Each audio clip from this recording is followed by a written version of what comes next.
From the Presidential Palace, Manila, Dateline Malacañang.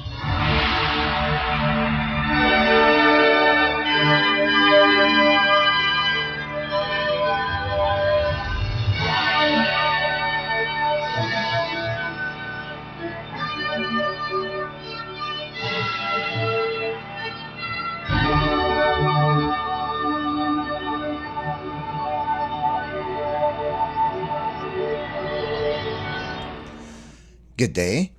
This is Dateline Malacañang. Philippine President Ferdinand R. Marcos Jr. on Monday is flying to India for an official 5-day state visit. In a press briefing, Foreign Affairs Assistant Secretary Evangeline Jimenez Docroc said, "This is upon the invitation of Prime Minister Narendra Modi in line with the celebration of the 75th year of diplomatic relations between the Philippines and India."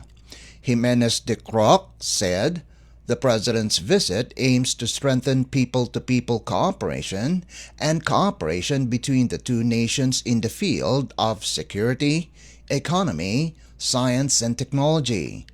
Meanwhile, President Marcos will also be attending two business events in New Delhi and Bangalore. According to Secretary Jimenez Docroc, several Indian Chief Executive Officer or CEOs requested to have the pleasure of meeting the Philippine President. She said most have signified their intention to invest in the Philippines and penetrate the Philippine market. We recognize the economic and strategic potentials of India, and we hope to open up possibilities for the future. Highlights of the President's visit include stops in New Delhi and Bangalore. The President will have a very tight schedule in India. Following is a rundown of some of his meetings and engagements. He will arrive in New Delhi in the afternoon of the 4th of August, and he will immediately meet with the Filipino community on the day of his arrival. The next day, he will have all official events related to his state visit. In the succeeding days, he will participate in business events, meet with the Indian media, deliver a foreign policy address at the Observer Research Foundation. In Bangalore, he will again participate in business events. His visit will wrap up with a kapihan with the media before he leaves for Manila. Among President Marcos's delegation in India are Foreign Affairs Secretary Maria Teresa Lazaro, National Defense Secretary Gilberto Chodoro Jr., Trade and Industry Secretary Cristina Roque, Special Assistant to the President for Investment and Economic Affairs Frederick Go, and other cabinet members. According to Secretary Jimenez Docroc, marine cooperation agreement activities already exist between the Philippines and India. She said the government hopes to expand its cooperation once the President arrives in India. Dateline Malacañang. Philippine President Ferdinand R. Marcos Jr. on Saturday launched the Drainage Cleanup Drive in Metro Manila to declog heavily silted waterways that caused the perennial flooding in the country's metropolis during the rainy season. The initiative, dubbed as Bayanihan's Estero Program, targets the completion of cleanup activities on 23 identified esteros that have been prioritized for immediate intervention due to significant siltation, heavy accumulation of solid waste, poor flow conditions, and their susceptibility to recurrent flooding. The areas were also selected on the basis of their impact on surrounding communities and proximity to flood-prone zones. During the program launch at the Bully Creek in Pasig City, the President said good flood control projects would be ineffective if waterways remain clogged. He also emphasized the need for collaboration among the national government, the local government units or LGUs, and volunteer groups to ensure the success of the cleanup drive. The chief executive noted that extensive cleanup for 12 of the 23 priority esteros have already been completed to cushion the impact of floods brought about by unusual heavy rains. According to data from the Metropolitan Manila Development Authority or MMDA, a total of 881 cubic meters of garbage have been removed during the cleanup of 12 esteros. Alam naman natin, ang matinding usapan sa nakaraang ilang araw ay yung flood control projects. O sige, tinignan din natin yan. Kahit magandang-maganda na, lahat ng flood control project natin, kapag ganito pa rin ang ating estero, wala rin, mababaha pa rin tayo dahil walang madaanan yung tubig, mababaw na yung tubig, kakaunti na lang ang dumadaan na tubig, pataas ng pataas ang level ng tubig. So, talagang kailangan bigyan natin ng pansin itong problemang ito. And this is our response. At maganda naman dahil mula nung inasimula natin, there were 23 esteros that we wanted to clear. Bago dumating ang krising, nakapag-clear na tayo ng 1 dosena, 12 estero na nalinis na natin. Kaya't kahit papaano, nabawasan ang epekto. Wala tayong magagawa dahil sa dami ng bagsak ng tubig, Ngunit makikita natin kapag malinis ang mga estero, mabilis din mawala ang baha. Kailangan na talaga tayo mag-adjust sa climate change at kahit anong gawin natin ay hindi natin mapipigilan ang tinatawag na climate change at ang pagbigat ng dating ng bagyo at pagdami ng pagbaba ng siltation at ang daming mga nagiging basura na hinaharang yung creek natin, sinisira yung mga pumping station natin at yun ang isang malaking bahagi sa flood control na hindi pa natin naaayos. Ngayon na inaayos na natin. During the launch, the MMDA also conducted a simultaneous cleanup drive in 4 other sites, the Catmon Creek in Malabon City, Pinagsama Creek in Taguig City, Hagonoy Retarding Pond in Taguig City, and Tapayan Retarding Pond in Taytay, Rizal Province. In a statement, the MMDA said the remaining 13 identified esteros are scheduled for cleanup with ongoing coordination with LGUs. The MMDA serves as the lead coordinator and implementer of metro-wide estero cleanup, while the concerned city or village serves as partner implementer for the coordination and mobilization of manpower and resources. The agency said it would return to the priority sites for regular maintenance to ensure that waterways remain clear, functional, and well managed over time. To date, there are 273 identified rivers, tributaries, esteros, and open canals in Metro Manila that serve as primary channels for conveying storm water and flood runoff across the metropolis. Remaining esteros from the 273 waterways in Metro Manila will also be monitored and scheduled for cleanup, reinforcing the MMDA's fulfillment of its mandate and long-term commitment to improving urban waterway management. Dateline Malacañang. Philippine President Ferdinand R. Marcos Jr. has created an innovation hub in Binyan, Laguna Province, and declared a new protected area in San Francisco, Quezon Province.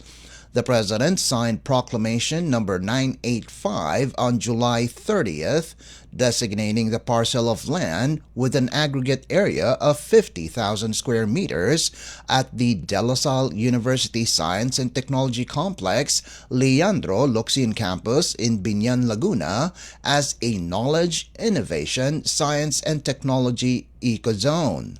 According to the proclamation, The new ecozone will be known as the De La Salle University Innovation Hub. The Innovation Hub was created by virtue of Republic Act or RA number 7916 or the Special Economic Zone Act of 1995 as amended by RA 8748 and upon the recommendation of the Board of Directors of the Philippine Economic Zone Authority or PEZA.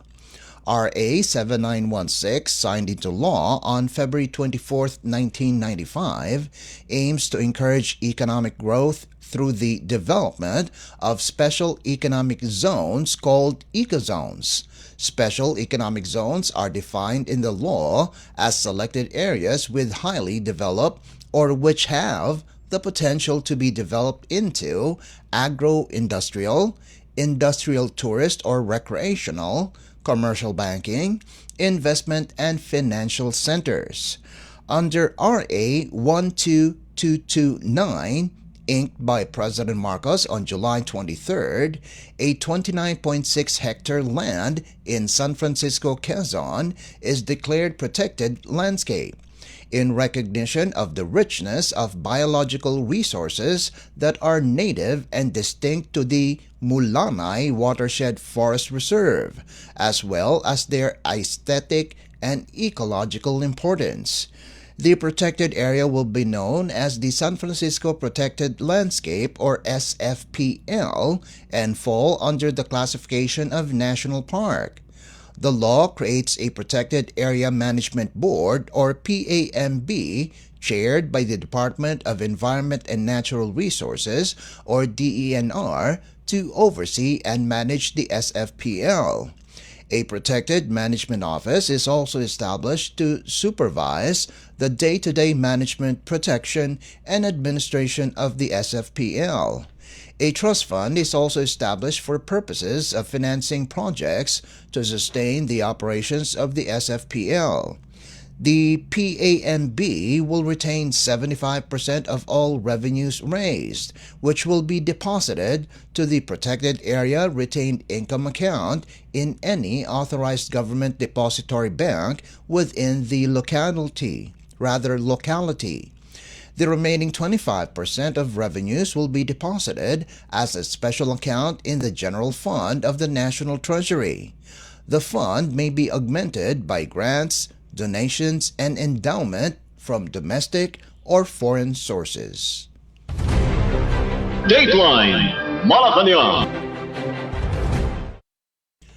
Philippine President Ferdinand R. Marcos Jr. has created an interagency task force for the preparation, organization, and hosting of the FIFA Futsal Women's World Cup or FFWWC 2025 in the Philippines on November 21st to December 7th.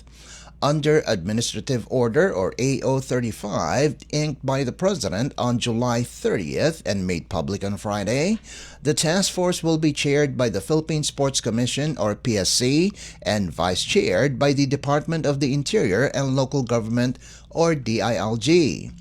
Other members include the Tourism, Foreign Affairs, Finance, Budget, Health, Information and Communications Technology, Public Works, and Transportation Departments, Philippine National Police, Bureau of Immigration, Metropolitan Manila Development Authority, National Intelligence Coordinating Agency, National Bureau of Investigation, Intellectual Property Office of the Philippines, and the Presidential Communications Office or PCO. The task force may invite other concerned government agencies as well as local government units or LGUs, non-government organizations, civil society groups, the academe, and other stakeholders as observers and or resource persons to aid in the preparation for the FFWWC 2025 hosting. The task force is directed to formulate and implement plans, activities, and programs, including the procurement of materials and equipment, necessary for the successful hosting of the FFWWC. It is also directed to ensure coordination of all plans, programs, and activities related to the hosting of the FFWWC 2025. Under AO 35, the task force is allowed to accept donations, contributions, grants, bequests, or gifts from domestic or foreign sources for purposes relevant to its mandates and functions, subject to relevant laws, rules, and regulations. All departments, bureaus, offices, agencies, and instrumentalities of the government, including government-owned and controlled corporations or GOCCs, and state universities and colleges or SUCs are directed, while LGUs and the private sector are encouraged to extend full support and assistance to the preparation, organization, and hosting of the FFWWC 2025. The amounts necessary for the implementation of the order will be taken from any available funding of concerned agencies, subject to existing budgeting, accounting, and auditing laws, rules, and regulations. AO 35 takes effect immediately. Dateline Malacañang. Philippine President Ferdinand R. Marcos Jr. has issued Executive Order or EO number 91 declaring Sulu as part of the Zamboanga Peninsula to ensure the continuity of government operations and uninterrupted delivery of critical public services in the country. President Marcos signed EO 91 on July 30th in view of the Supreme Court's ruling excluding Sulu from the Bangsamoro Autonomous Region in Muslim Mindanao or BARM. During the transition period covering fiscal year 2025, Sulu's provincial government, along with its component local government units or LGUs and relevant national government agencies or NGAs, is directed to make all reasonable efforts to facilitate a phased and seamless transition. The Bangsamoro government, Sulu's provincial government, and its component LGUs may enter into appropriate institutional arrangements or mechanisms aimed at sustaining the implementation and financing of programs, activities, and projects or PAPs to ensure continued and uninterrupted services. EO 91 orders all relevant NGAs to include Sulu under Zamboanga Peninsula for regional administration, development planning, investment programming and budgeting, and other relevant purposes under applicable laws, rules, and regulations. Under EO 91, a Technical Working Group or TWG is created to oversee and monitor the implementation of the Supreme Court decision, prepare and issue a transition plan, and resolve issues and concerns arising from the implementation of the High Court's ruling.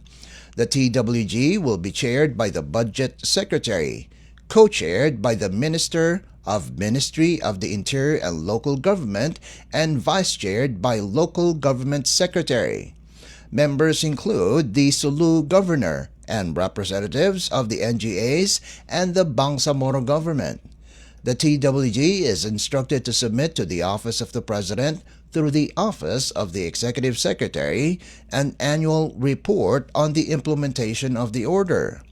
Personnel holding permanent posts who may be affected by the transition have the option to apply for transfer to positions in agencies either under the BARM government, the executive branch, or LGUs with an equivalent rank, level, or salary. Personnel who would opt to retire or separate from the service are entitled to separation incentives and other benefits. Affected personnel with permanent appointments who retired or separated from the service are prohibited from re-employment in any agency or instrumentality of the executive branch for 5 years.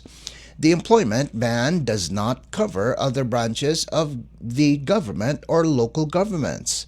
The funding requirements for PAPs, transferred to the NGAs during the first year of implementing EO 91 will be sourced from available appropriations of concerned agencies. All PAPs funded for Sulu under the 2024 General Appropriations Act will continue to be implemented up to the validity of the appropriations, which remain available until December 31st, 2025, or until fully released. EO 91, which was made public on Saturday, takes effect immediately upon publication in the Official Gazette or a newspaper of general circulation. Dateline Malacañang. Philippine President Ferdinand R. Marcos Jr. has transferred Department of Human Settlements and Urban Development or DSUD Undersecretary Randy Escolango to the Department of Health or DOH. In a text message, Executive Secretary Lucas Bersamin said Escolango will replace former DOH Undersecretary Maria Rosario Singh Vergere. President Marcos signed Escolango's appointment paper on July 14th. Before his new stint, Escolango served as the DSUD's Undersecretary for Administrative and Finance Services. He also worked as Labor Undersecretary for the Mindanao Regional Operations in 2022. Escolango was designated Deputy Insurance Commissioner for Legal Services of the Philippine Insurance Commission from September 2017 to February of 2022. He also served as Officer-in-Charge Administrator and Deputy Administrator for Legal Affairs of the Subic Bay Metropolitan Authority from May 2010 to 2017. The new DOH Undersecretary was also a private law practitioner at the Escolango Law Office from June 2002 to April 2010. Dateline Malacañang. The Armed Forces of the Philippines, or AFP, and the United States military have successfully conducted a joint simulation exercise at Clark Air Base to demonstrate the rapid airlift of relief goods for communities affected by recent floods. The activity involved the loading and transport of family food packs, or FFPs, from the Department of Social Welfare and Development, or DSWD, using the US MV-22 Osprey aircraft, highlighting the importance of interoperability, swift logistics coordination, and disaster response readiness. Defense Secretary Gilberto Chodoro Jr., AFP Chief of Staff General Romeo Bronner Jr., and U.S. Ambassador Mary Kay Carlson led the observation of the drill, which also included a guided tour of the Osprey aircraft to showcase its capabilities for quick deployment in humanitarian assistance and disaster relief, or HADR, missions.